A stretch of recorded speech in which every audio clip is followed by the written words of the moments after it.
The Road by Cormac McCarthy.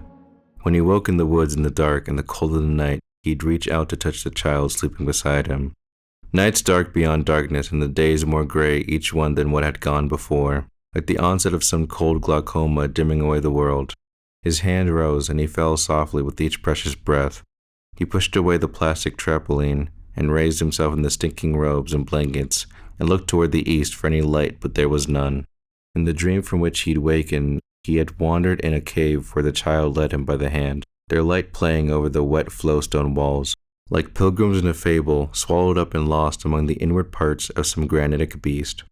Deep stone flues where the water dripped and sang, toiling in the silence the minutes of the earth and the hours and the days of it and the years without cease, until they stood in a great stone room where lay a black and ancient lake, and on the far shore a creature that raised its dripping mouth from the rimstone pool and stared into the light with eyes dead white and sightless as the eggs of spiders.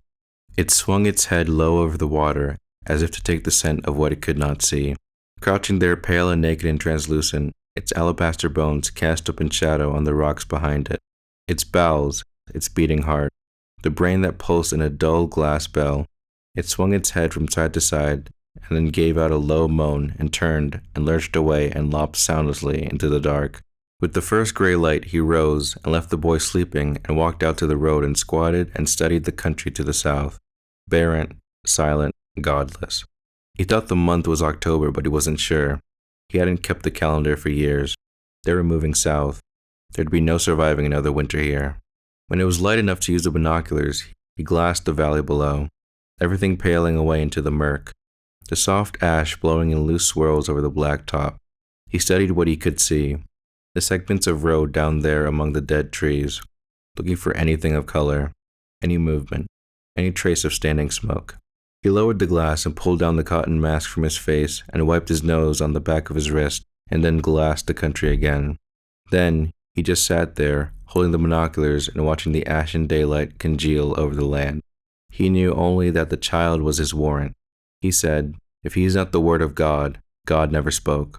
When he got back, the boy was still asleep. He pulled the blue plastic tarp off of him and folded it and carried it out to the grocery cart and packed it and came back with their plates and some cornmeal cakes in a plastic bag and a plastic bottle of syrup.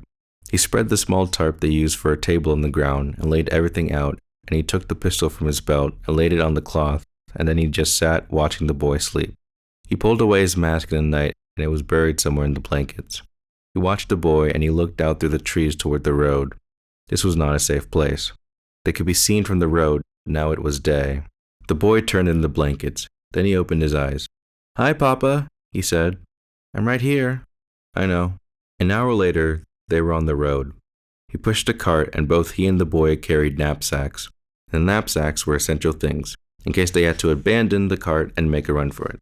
Clamped to the handle of the cart was a chrome motorcycle mirror that he used to watch the road behind them.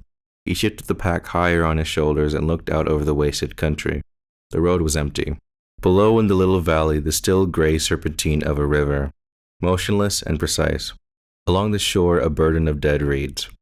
"Are you okay?" he said. The boy nodded. Then they set out along the blacktop in the gunmetal light, shuffling through the ash, each the other's world entire. They crossed the river by an old concrete bridge, and a few miles on, they came upon a roadside gas station. They stood in the road and studied it. "I think we should check it out," the man said. "Take a look." The weeds they forded fell to dust about them. They crossed a broken asphalt apron and found the tank for the pumps. The cap was gone, and the man dropped to his elbows to smell the pipe, but the odor of gas was only a rumor, faint and stale. He stood and looked over the building. The pumps standing where their hoses oddly still in place. The windows intact. The door to the service bay was open, and he went in. A standing metal toolbox against one wall. He went through the drawers, but there was nothing there that he could see. Good half-inch drive sockets. A ratchet. He stood looking around the garage. A metal barred full of trash. He went into the office. Dust and ash everywhere. The boy stood in the door. A metal desk, a cash register. Some old automotive manuals, swollen and sodden. The linoleum was strained and curling from the leaking roof. He crossed to the desk and stood there. Then he picked up the phone and dialed the number of his father's house in that long ago. The boy watched. "What are you doing?" he said. A quarter mile down the road, he stopped and looked back. "We're not thinking," he said. "We have to go back." He pushed the cart off the road and tilted it over where it could not be seen, and they left their packs and went back to the station. In the service bay, he dragged out the steel trash drum and tipped it over and pawed out all the quart plastic oil bottles. Then they sat on the floor, decanting them of their dregs one by one. leaving the bottles to stand upside down, draining into a pan until at the end they had almost a half quart of motor oil. He screwed down the plastic cap and wiped the bottle off with a rag and hefted it in his hand. Oil for their little slut lamp to light the long gray dawns. "You can read me a story," the boy said. "Can't you, Papa?" "Yes," he said, "I can." On the far side of the river valley, the road passed through a stark black burn, charred and limbless trunks of trees stretching away on every side. Ash moving over the road, and the sagging hands of blind wires strung from the blackened light poles, winning thinly in the wind. A burned house in a clearing, and beyond that a reach of meadow land stark and gray, and a raw red mud bank where road works lay abandoned. Farther along were billboards advertising motels. Everything as it once had been, save faded and weathered. At the top of the hill they stood in the cold and the wind, getting their breath. He looked at the boy. "I'm all right," the boy said. The man put his hand on his shoulder and nodded toward the open country below them. He got the binoculars out of the cart and stood in the road and glassed a plain down there where the shape of a city stood in the grayness, like a charcoal drawing sketched across the waste. Nothing to see. No smoke. "Can I see?" the boy said. "Yes, of course you can." The boy leaned on the cart and adjusted the wheel. "What do you see?" the man said. "Nothing." He lowered the glasses. "It's raining." "Yes," the man said. "I know."